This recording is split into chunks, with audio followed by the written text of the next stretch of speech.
Bonjour Alexandre. Bonjour Ludovic. Bonjour chers internautes. Nous avons le plaisir aujourd'hui de vous présenter la chaîne Abésins. Alors pourquoi la chaîne Abésins? Simplement pour vous aider à trouver des réponses au chaos ambiant, que ce soit celui qui règne au sein des institutions ecclésiastiques et également celui qui règne au sein de nos sociétés, le chaos politique, économique, sociétal. Sachant que tout catholique connaissant son credo sait que l'Église est une, sainte, apostolique et catholique. Or, cette unité de l'Église semble être vraiment compromise aujourd'hui, puisque quand on constate la multitude de chapelles de congrégations religieuses, leur désaccord quant à la visibilité de l'Église, ainsi que son unité doctrinale, on ne peut que s'interroger sur les causes profondes de ce chaos. Et donc, tout chercheur part en quête de vérité. C'est pourquoi Alexandre et moi-même, après nous être interrogés, nous sommes partis en quête de réponses et surtout de certitudes, non point tant d'opinions, mais que des certitudes, en allant justement au cœur des lieux théologiques pour effectivement trouver nos réponses. Bref, trouver l'Église une, sainte, apostolique et catholique. C'est vrai que c'est notre point commun, Ludo, d'avoir trouvé, d'avoir constaté ce manque d'unité de doctrine catholique dans les chapelles qu'on appelle tradies, que nous avons fréquentées. Mais ces chapelles tradies, ce sujet-là, nous allons le développer un peu plus dans les vidéos qui, plus tard, qu'on ne va pas faire ça aujourd'hui. Là, aujourd'hui, c'est plutôt une introduction. Et donc, c'est une expérience qui a été menée, néanmoins, cette traversée, si j'ose dire, rapidement, en quelques mois. Et elle a été animée, en fait, d'un zèle d'amour de la quête de vérité, qui nous a fait rencontrer, à la fin, il n'y a pas longtemps, l'Abésins. Et d'ailleurs, avec le recul, je dirais même que cette expérience, elle ressemble un peu à une enquête. Et d'ailleurs, rappelons-nous un petit peu, ce qui nous a tranquillisés, justement, c'est de vivre enfin cette unité de doctrine. Et ça nous a vraiment tranquillisés, et ça s'est opéré quand nous avons rencontré l'Abésins. Alors nous avons rencontré l'Abésins. On a discuté longuement avec lui. Oui. Nous nous sommes aperçus qu'il était isolé. Oui. Nous lui avons suggéré de sortir de l'anonymat, de l'ombre. Absolument. Et de venir tout naturellement sur Internet, parce que l'Abésins n'était absolument pas connu sur Internet. Non, non. Et donc, étant donné la richesse de ses travaux, la profondeur de ses analyses, et notamment d'avoir pris soin de coller au père de l'Église, oui, au magistère de l'Église, d'être fidèle en tout et pour tout à l'Église catholique, c'était pour nous la voie de salut, puisqu'il s'agissait de trouver des réponses. Absolument. Il n'y avait que lui pour pouvoir, dans l'immédiat, nous les transmettre. Alors, fort de cette trouvaille, on s'est dit, il faut que vous paraissiez sur Internet. Absolument. Pour transmettre tout ce que vous avez à transmettre, à donner les messages, des messages qui sont urgents à dispenser aujourd'hui, nous semble-t-il. Oui, tout à fait. Et d'ailleurs, c'est les travaux de l'Abésins, parce que c'est à travers ces travaux justement qu'on a pu enfin avoir cette tranquillité d'unité. C'est à travers tous ces ouvrages.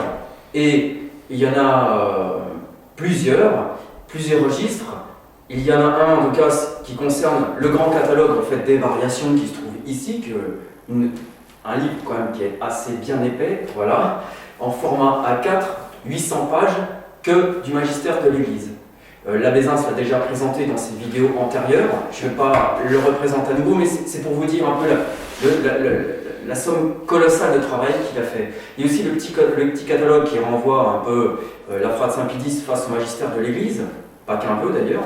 Il y a aussi les revues Subtuum, le forum Michael qu'on peut trouver sur internet, et puis donc les vidéos qui viennent donc de paraître sur la chaîne YouTube, et enfin et surtout le travail gigantesque, énorme de compilation des interprétations des pères de l'Église, la série Consumatum Est, qui est comment dire, une compilation des textes donc, de l'Épère, je ne me répète pas, mais voilà, sur l'Ancien et le Nouveau Testament, où il figure d'ailleurs donc en 8 volumes, hein, s'il vous plaît, l'opuscule, l'opuscule de l'Antéchrist, voilà, qui sera en fait le sujet que nous allons aborder pour les vidéos futures. Exactement, sous forme d'épisodes commentés, hein, pour justement les river à l'actualité et à notre monde contemporain. Parce que quand on a demandé à la Bézins de présenter ses travaux, on s'est dit comment on va faire. Oui. Donc on a proposé à l'abbé d'être ses porte-voix et de pouvoir justement répandre cette analyse pertinente qui regarde la réalité contemporaine en face sous l'optique de la doctrine catholique, enfin de l'Église et de ses prophéties qui correspondent. Tout à fait. D'ailleurs, là, en parlant de ça, il me vient à l'esprit un souvenir de discussions que j'ai eues avec des personnes m'entourant qui constataient les problèmes politiques, religieux, sociétaux, comme que tu as évoqué tout à l'heure, et qui, avec leurs mots à eux, m'ont dit « mais on est à la fin des temps, on est à la fin du monde, c'est un temps apocalyptique ». Et moi je dis « bah oui ». Mais en même temps, je disais oui, parce qu'on a rencontré la Bézins peu de temps avant qu'il ait terminé le commentaire sur les lamentations de Jérémie. Donc nous, après, quand on a rencontré physiquement l'abbé, eh bien, on a pu avoir ça entre nos mains. Et ce livre, ce merveilleux ouvrage, on a pu le donner aussi aux gens qui nous entouraient, qui se posaient des questions, et ils ont eu une grosse partie de réponses aux questions qui se posaient avant. Et des réponses que nous avons eues également. Parce que, est-ce qu'il s'agissait de... Est-ce que cette situation anormale était en fait normale? Dans ce sens où ce chaos doctrinal, ces revendications, je dirais, personnelles, subjectives de différentes congrégations, différents courants au sein de l'Église, que sais-je, est-ce qu'il était normal que ça se passe ainsi?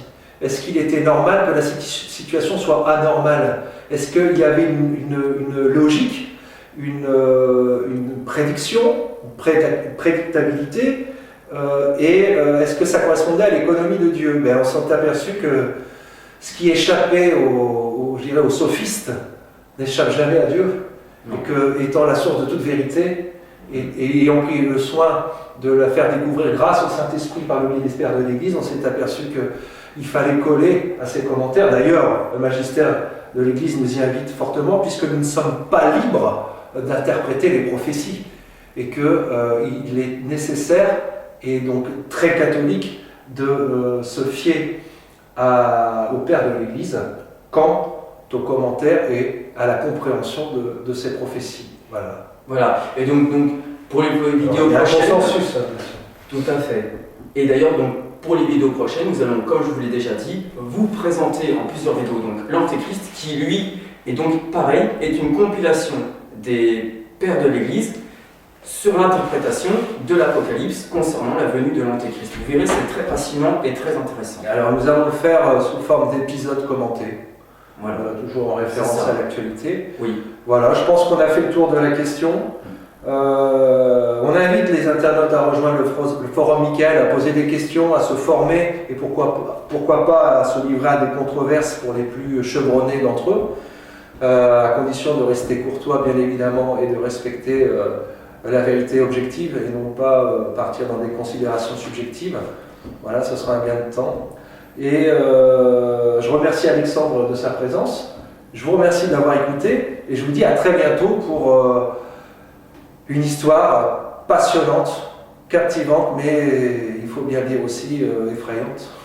Oui, qui nous concerne tous. Merci à vous.